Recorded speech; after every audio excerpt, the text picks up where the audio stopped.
Hello, I'm James Preston and thanks for joining me on Kalkine TV for the ASX buzzing stocks of the day.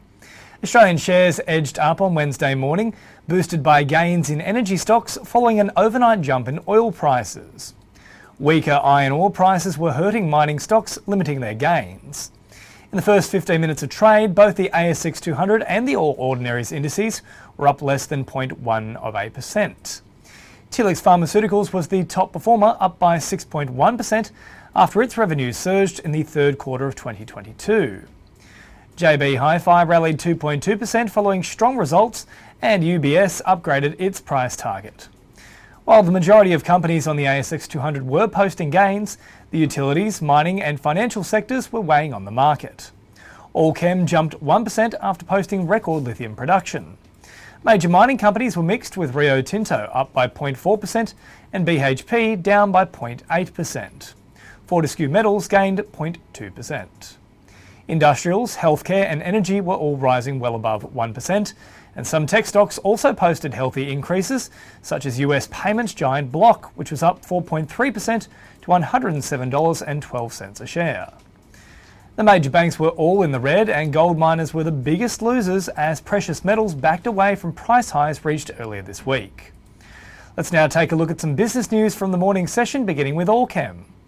Allchem provided an update on its global lithium portfolio, business activities and financial position as of the 31st of December 2022. The Olaroz lithium facility achieved record production of lithium carbonate, which was up 17% on the previous corresponding period. Half-year production was also at a record, 13% higher than the prior record set in 2019. Lithium carbonate sales generated record quarterly revenue of $151 million, with a gross cash margin of 90%. In the December quarter, production at Mount Cattlin generated revenue of $83 million. Allchem also believes that EV sales growth is expected to remain robust in 2023, given strong order books and potential pent-up demand. Moving on, and the Red Bubble updated the market ahead of the release of its financial results for the half year ending on the 31st of December 2022, and additionally revised its 2023 financial year guidance. In the second quarter of the 2023 financial year, Red Bubble's marketplace revenue is up by 3% on the prior corresponding period. In the first half of 2023, the company reported marketplace revenue of $289.3 million. The company is aiming to implement cost reduction measures to return the group to cash flow positive by the end of the 2023 calendar year. The 2023 financial year guidance revised for Redbubble's marketplace revenue is set to be broadly in line with 2022. Also making news today, US Student Housing REIT provided an asset valuation, pre-leasing an unaudited net tangible asset per unit update for the portfolio.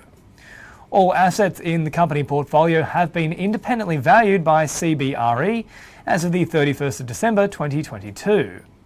The resulting gross asset valuation of the total portfolio of 9 properties has increased to 217 million Aussie dollars.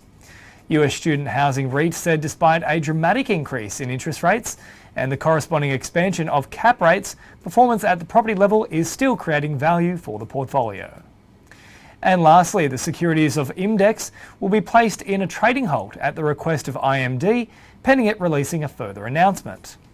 Unless the ASX decides otherwise, the securities will remain in a trading halt until the commencement of normal trading on Friday the 20th of January 2023, or when another announcement is released to the market.